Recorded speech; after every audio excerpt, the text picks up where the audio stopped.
Mae'n ddiddorol iawn darllen y 15fed benod o Efengyl Ioan, oherwydd yn y fan honno mae Iesu Grist yn disgrifio ei hun fel y wir wynwydden ac yn dweud mai ni ydy'r canghenna. A wedyn mae o'n mynd ymlaen wrth gwrs i bwysleisio bod hi'n bwysig bod y canghenna'n dwyn ffrwyth, sef donia yr ysbryd glân. Ond am hlith y rhestr o ddonia sydd i'w cael yma bod yn arweinydd. A mae hwnna yn y 12fed benod o'r llythyr at yr Ifeiniaid.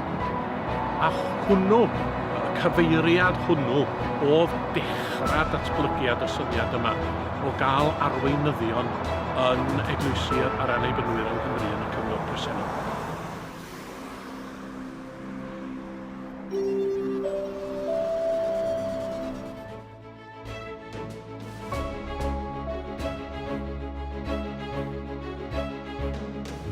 Er fod nifer y gweinidogion sydd gyda ni fel Annibynwyr wedi cadw yn syndod o dda yn y blynyddoedd diwetha, y gwir amdani ydy am bod ni'n gorfod ystyried y posibilrwydd o leia y gall y niferoedd ddisgyn yn y blynyddoedd sydd i ddod.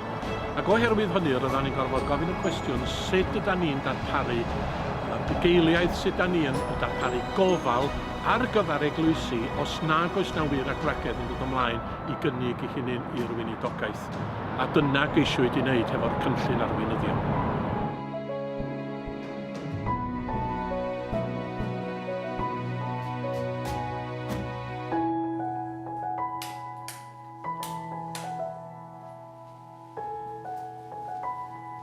Roedd hi'n fraint fawr i fi gael fy neilltuo yn arweinydd yn y capel yma lle gefes i fy magu. Ro'n i wedi bod yn yr ysgol Sul yma, wedi bod yn athro ysgol Sul ac yna yn ddiacon ac yn ysgrifennydd. Ond mae rôl arweinydd yn wahanol. Chi'n rhywun sydd i fod i roi arweiniad ysbrydol i'r eglwys, i ofalu mywedd fwy addolgar fel petai, ond hefyd i edrych falle mewn gofalaeth fel oedd gyda ni a dwy eglwys i fod yn gymorth i ddechrau i'r gweinidog wrth reswm, ond hefyd i ystyried ffyrdd gwahanol o gynnal oedfawon. Roedd y gweinidog yn cynnal oedfawon o'r Sul i Sul, a wedyn felly oedd na'n rhoi'n rhyddid i'r arweinydd i ystyried ffyrdd gwahanol o gynnal oedfawon Gwydddewi er enghraifft, ac ar noswyl Nadolig fan hyn, o'n i'n trefnu'r oedfa fy hun gyda pwynt pŵer a fideos a cerddoriaeth ac yn y blaen. Rhyw 100 o bobl yn dod i'r capel bach mas sy'n reit mas yng nghanol y wlad. Oedd e'n rhoi rhyw ychwanegiad os hoffwch chi at y weinidogaeth oedd gyda ni yma.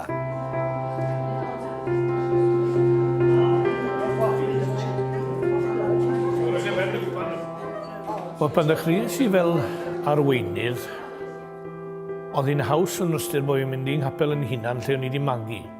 A oedd bobl yn tu hwnt o gefnogol ac yn garedig. Fe dyfodd y swydd, fe dyfes i yn y swydd falle, a fe nes i brofi gwerthfawrogiad a caredigrwydd ar draws y spectrwm yn gwirionedd. Nid jyst yn yr eglwys yn hunan, ond yn eglwysi eraill. A gwrth fynd o gwmpas i eglwysi eraill, fi'n credu o'n i'n sylweddoli faint oedd yr angen. Ac am ryw reswm, nad o'n i ddim yn bwriadu y fath gam yn y byd pan gymres i at y swydd arweinydd, mi nes i benderfynu mynd i'r weinidogaeth.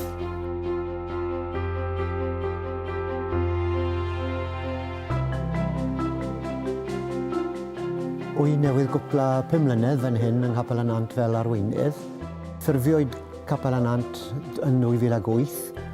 Tair eglwys yn dod at ei gilydd heb weinidog, ond pryd hynny penderfynwyd dechrau ar y cynllun arweinydd a sefydlon ni batrwm o gynnal yr eglwys trwy arweinydd a grwpiau gwaith.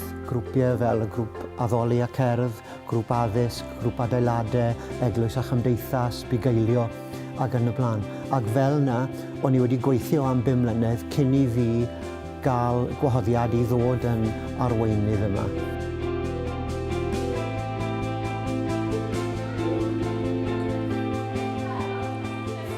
Benw i di Dafydd Tudur. Mi ydw i yn briod ag Elin yn wraig, a mae gennym ni 3 blant, Bedwyr, Gwenllian ac Anest. Ac rydw i yn arweinydd yn eglwys Annibynnol Swyn Celyn. Mi ydw i'n gweithio'n llawn amser, wedyn dwi'n cyflawni'n waith fel arweinydd eglwys y tu allan i'r oriau hynny wrth gwrs. Mae gofynion yr cynllun arweinyddion yn eitha tebyg i be fysa chi'n ddisgwyl o ofynion gweinidogaeth yn ei ffurf draddodiadol am hynny. Hynny ydy, mi ydw i'n arwain oed fawn ar y Sul, 2 oedfa'r mis, ymwneud â gwaith ieuenctid ac ati. Ac ella bod yr her ynghlwm wrth hynny yn y ffaith i fod y mor debyg i waith y weinidogaeth lawn amser. Ac un o'r pethau swn i'n ei pwysleisio ynglŷn â cynllun arweinyddion ydy nad cynllun yn ymwneud ag unigolion ydy ei fod, ond cynllun ar gyfer yr eglwys yn gyfan. Elin Maher ydw i, a dwi yn un o arweinyddion Eglwys Annibynnol Mynydd Seion yng Nghasnewydd. Sian Hewli ydw i, a wy hefyd yn arweinydd yn Eglwys Mynydd Seion, a mae Gareth Watkins gyda ni fel y trydydd arweinydd. Fel arweinyddion, mae'r 3 ohonon ni yn gyfrifol am gydlynu'r gwasanaethau, cynnal y gwasanaethau, i paratoi nhw a'i harwen nhw ar fyrau Sul. Mae Sian yn gyfrifol am drefnu'r siliau, felly dwedwch bod yna rhywun yn dod ato ni i gymryd gwasanaeth, gweinidog neu siaradwr. Mae Sian yn cymryd y cyfrifoldeb yna.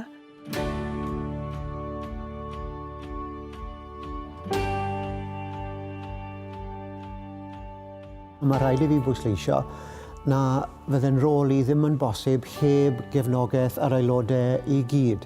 I ni'n ffodus iawn fan hyn bod gyda ni ar y grwpiau gwaith bobl sydd wedi arbenigo mewn meysydd fel cyllid, cynnal a chadw adeiladau, gwaith yn y gymdeithas, ac ni'n trio tynnu'r holl ddoniau i mewn i waith yr eglwys. Mae'n bwysig pan fydd arweinydd yn cymryd y rôl mewn eglwys bod y gynulleidfa ddim yn pwyso ar ei rhwyfau a meddwl, na ni, mae'r arweinydd yn ei le, gallwn ni ymlacio.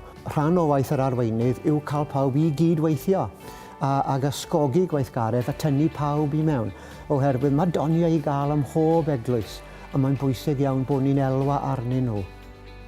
Mae'n dda clywed a mae'n dda edrych mewn i bethau ac i ymchwilio ac i ddod â syniadau am wasanaeth at ei gilydd fel petai. Dwi'n mwynhau hwnna. Yn aml iawn mae'n digwydd am hanner nos ar nos Sadwrn. Neu'n hwyrach. Ar ôl bod syniad yn troi yn y pen a ffili dod at ei gilydd ac yn sydyn iawn mae'n dod. Ac felly dwi'n mwynhau'r paratoi a dwi'n mwynhau'r gwasanaeth ei hunan. Mae sawl patrwm yn bosib. Dyna hyblygrwydd yr holl gynllun. Os oes gyda chi rhywun sy'n mwynhau pregethu, wel, mae'n gallu pregethu 2 gwaith y mis. Os oes gyda chi rhywun falle sy'n heb brofiad o bregethu ac sy'n bach yn ansicr, does dim rhaid iddo fe bregethu. Peth arall sydd gyda ni fan hyn yn y pentre yw canolfan o'r enw Tŷ Croeso, lle mae'r eglwysi wedi dod at ei gilydd i gynnal gwasanaethau i'r gymuned. Dyna ble mae'r banc bwyd, mae grwpiau cynghori, mae grwpiau profedigaeth. Felly mae gwaith yr arweinydd yn ymestyn tu hwnt i'r capel ei hun. Mae'r cynllun arweinyddion yn ddoi hun yn beth gwych, oherwydd i fod o yn galluogi rhai i gyflawni rôl honno, ond y darlun ehangach ydy i fod o'n rhywbeth ond yr hyn yr ydym ni wedi dod mor gyfarwydd ag o, hynny ydy mae o'n cymryd y cam hwnnw, lle rydym ni yn meddwl y tu allan i'r bocs fel petai, da ni'n meddwl o'r gorau, felly mae yna ffyrdd gwahanol o wneud hyn. Ges i brofiad ychydig flynyddoedd yn ôl lle gofynnwyd am help gyda aelod oedd oriau o farw. A gofynnwyd i rywun fynd i'w gweld hi ac i fod yna ac i fod gyda'r teulu yn ei horiau ola hi.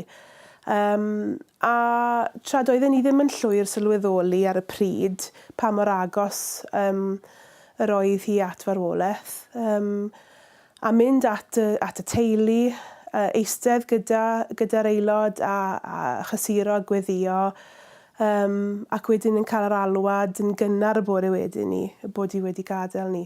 A dyna pryd nes i sylweddoli mae fel arweinydd, mae'r llinell yn dyneuach o lawer rhwng yr arweinydd a'r aelodau. un o'r bylchau dwi yn ei weld sydd yn ymddangos o ganlyniad i lai a lai yn mynd i'r weinidogaeth yn llawn amser ydy y gwaith bugeiliol. Ac mi oedd y cynllun Arweinyddion fel y llunwyd o pan o'n i'n dechrau'r gwaith, y nodi yn benodol nad oedd gofynion o ran gwaith bugeiliol. Yn dynaturiol mae rhywun yn cael ei arwain i hynny ac yn teimlo bod yn dipyn o her os nad yn rhwystredigaeth pan nad ydy rhywun yn gallu cyflawni'r holl bethau y byswn ni'n dymuno gallu wneud yn ystod yn ogystal â chynnal swydd arall, swydd gyfogedig yn llawn amser. Peth da am gynllun yr arweinyddion yw bod e mor hyblyg ac mae'n bosib addasu'r cynllun, addasu rôl yr arweinydd at anghenion lleol yr eglwys.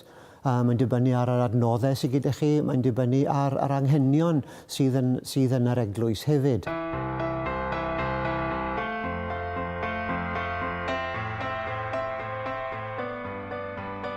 Mae angen rhyw fath o gymwystedd ar arweinydd. Wrth gwrs, fe allai fe fod yn hyfforddiant ffurfiol, fe si drwy gwrs fforddiant pregethwyr cynorthwyol yr Annibynwyr rhai blynydde nôl. Ond hefyd, wrth gwrs, fe allai'r arweinydd gael ei fentora gan weinidog, naill ai yn yr ofalaeth neu mewn gofalaeth gofagos. Beth pwysig yw bod yr arweinydd yn eitha cysurus, yn weddol awdurdodol yn y ffordd mae neu hi yn medru trin yr ysgrythyr er enghraifft ac yn medru arwen yr addoliad. Mi oedd y symudiad wrth gwrs o fod yn actor proffesiynol i wneud gwasanaethau megis angladdau a priodasau bedydd ac yn y blaen yn dipyn o symudiad. Ond yn y flwyddyn gyntaf, wy'n gwybod beth o'n i wedi drefnu y parchwilbod Rod Roberts oedd bod yn cymryd angladdau, bod fi'n cymryd rhan. A bod yr rhan yn tyfu wrth i ni fy mlaen, wrth i brofiad gymryd drostag, wrth i mi ddysgu wrth fynd fel petai.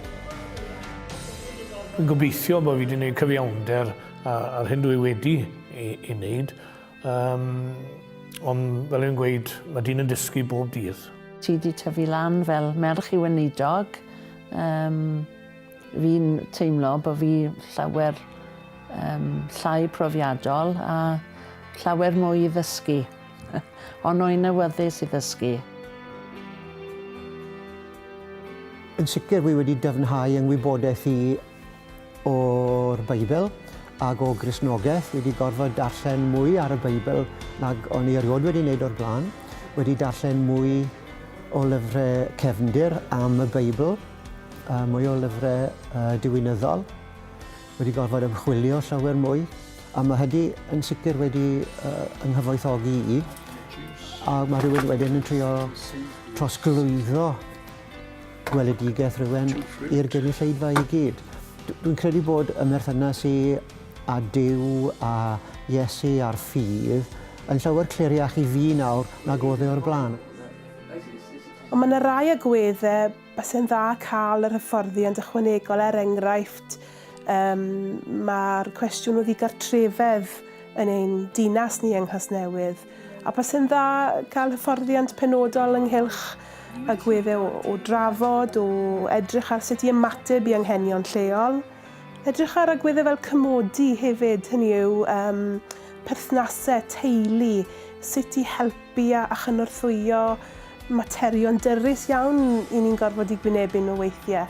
Wrth ddechrau fel arweinydd, o'n i'n ymwybodol iawn a do gyda fi ddim o'r cefndir diwynyddol sydd gyda gweinidogion sydd wedi hyfforddi yn y modd traddodiadol yn dyfed, dim o bell ffordd. Ond wrth ddilyn dros 3 blynedd gwrs coleg yr Annibynwyr a darlithio gyda Gytop Gwynfor, fi'n credu bod hynny wedi bod yn fantes fawr i fi, wedi dysgu llawer. A wy'n credu dyle unrhyw un sy'n am arwen, neu wedi gostyried bod nhw'n traddodiad efengel ar y Sul, ddilyn y cwrs yna beth bynnag. Mae wedi bod yn fuddiol tu hwnt i fi.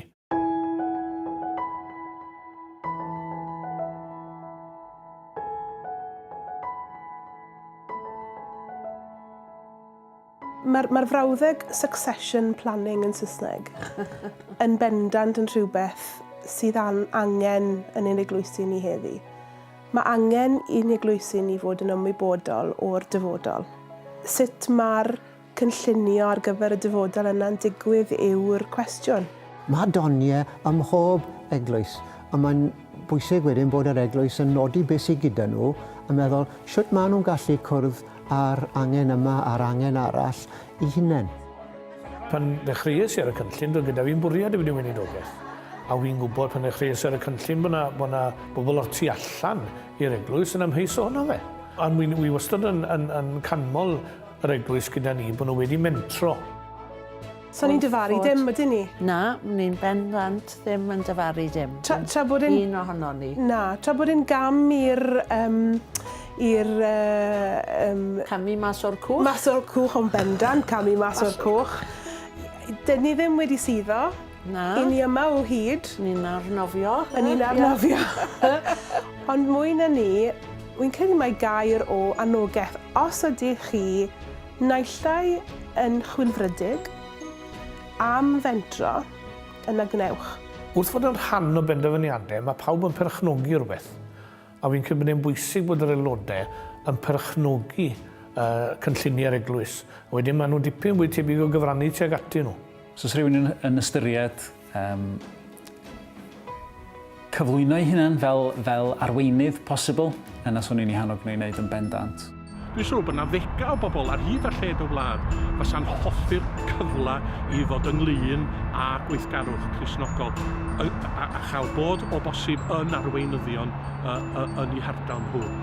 Swn i'n eu hannog nhw I beidio bod yn nerfus, beidio dal yn ôl, ond I gynnig I gwasanaeth ac I fod yn hyderus oherwydd mae Duw yn gallu arwain a sbarduno pobl ac ysbrydoli pobl yn hyn o beth hefyd, fel mae e'n medru gwneud mewn cymaint o bethau.